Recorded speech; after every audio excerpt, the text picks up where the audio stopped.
beauty ng calculus? Oo, hindi ko nga rin alam kung ano yung sinasabi ni Sir sa ano eh. Kung paano natin siyang hanapin eh. Wala na ako maintindihan sa course na to. Hanapin tayo yung beauty ng calculus. Kaya nga eh, tas deadline niya sa ano, sa Monday. Kada hakbang sa lupa'y para akong inaalon at nalulunod sa batikos ng mundo, sa kung ano lamang ang kaya ko.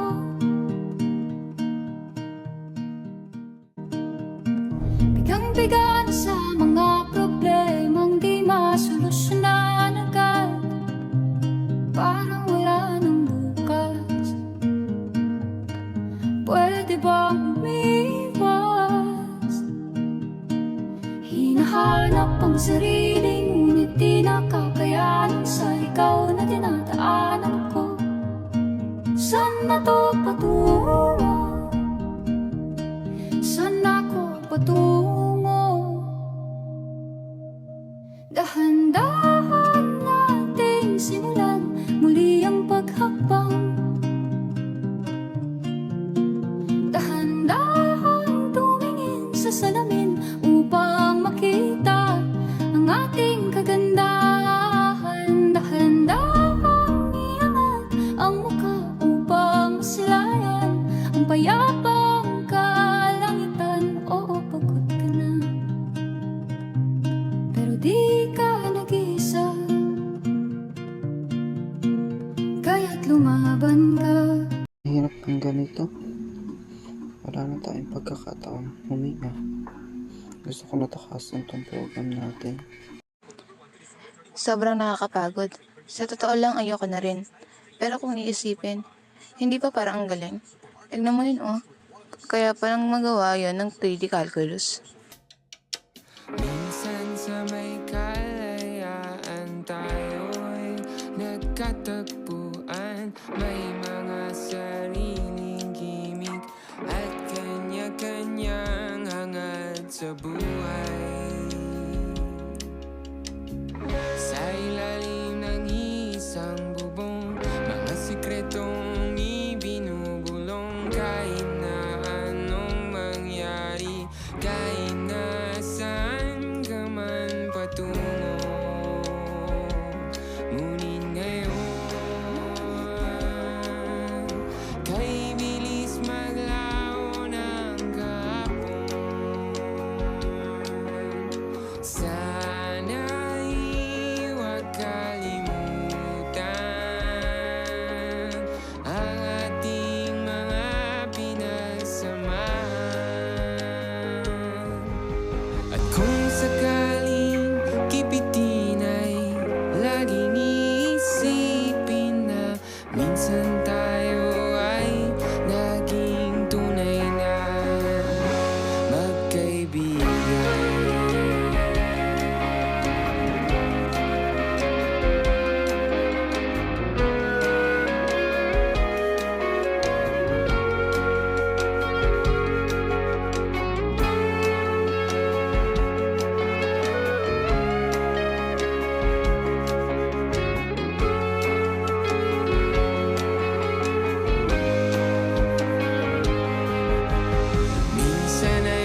kaibigan.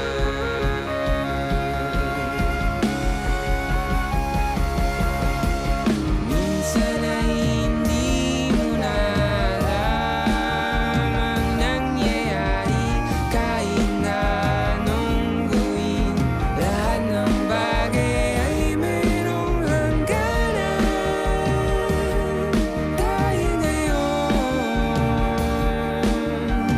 tayo ay nilimot ng kahapon. Di na mapipilitan buhayin ang ating pinagsamahan. Kung sakaling mapadaan baka ikaw ay aking tawagan. Na-realize ko lang din, even though nakakapagod siyang aralin, yung titingin ka sa paligid, halos sa 3D calculus din para umiikot yung mundo. So ngayon ko lang na-appreciate yung beauty ng calculus. Hindi ko inakalang mag-enjoy ako ngayon. I thought I'd be tired throughout the day. Iba rin pala yung ganda ng calculus, no?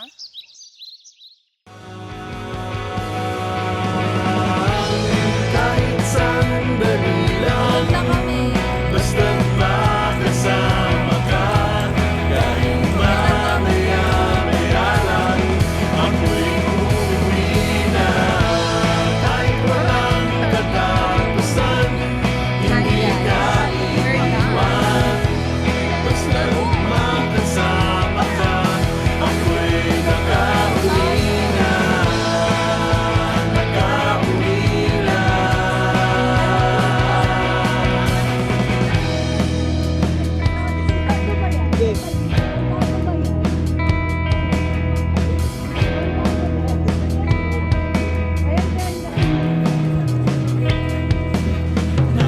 Nakatitig sa iyo,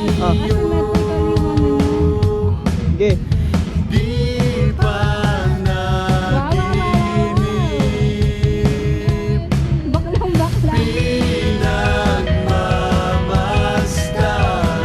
Pinagmamasdan ang